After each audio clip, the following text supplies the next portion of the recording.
বিশ্বকবি রবীন্দ্রনাথ ঠাকুরের একটি ছোটদের বিখ্যাত কবিতা আজ আমি পাঠ করে শোনাব।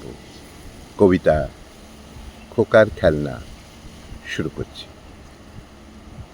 খেলনা খোকার হারিয়ে গেছে মুখটা শুকনো, মা বলে দেখ ওই আকাশে আছে লুকোনো। খোকা শুধোয় ঘরের থেকে গেল কি করে, মা বলে যে ওই তো মেঘের থলিটা ভরে নিয়ে গেছে ইন্দ্রলোকের শাসন ছেঁড়া ছেলে। খোকা বলে কখন এলো, কখন খবর পেলে, মা বললে ওরা এলো যখন সবাই মিলি চৌধুরীদের আমবাগানে লুকিয়ে গিয়েছিলি।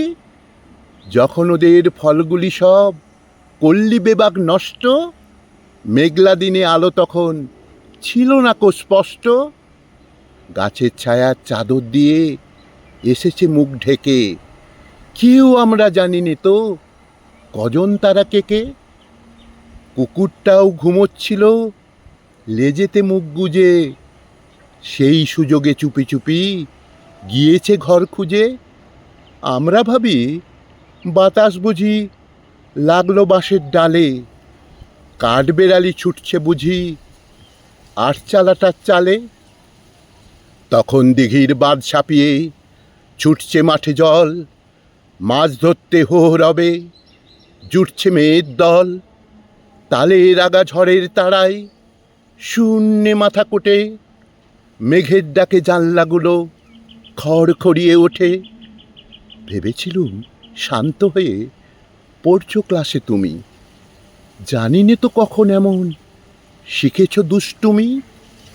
খোকা বলে ওই যে তোমার ইন্দ্রলোকের ছেলে, তাদের কেন এমনতর দুষ্টুমিতে পেলে। ওরা যখন নেমে আসে আমবাগানের পরে, ডাল ভাঙে আর ফল ছেড়ে, আর কি কাণ্ডটাই করে। আসল কথা বাদল যেদিন বনে লাগাই দোল, ডালে পালায় লতায় পাতায় বাঁধাই গণ্ডগোল। সেদিন ওরা পড়াশুনোয় মন দিতে কি পারে, সেদিন ছুটির মাতন লাগায় অজয় নদীর ধারে। তারপরে সব শান্ত হলে ফেরে আপন দেশে, মা তাহাদের বকুনি দেয় গল্প শোনায় শেষে। মা তাহাদের বকুনি দেয় গল্প শোনায় শেষে।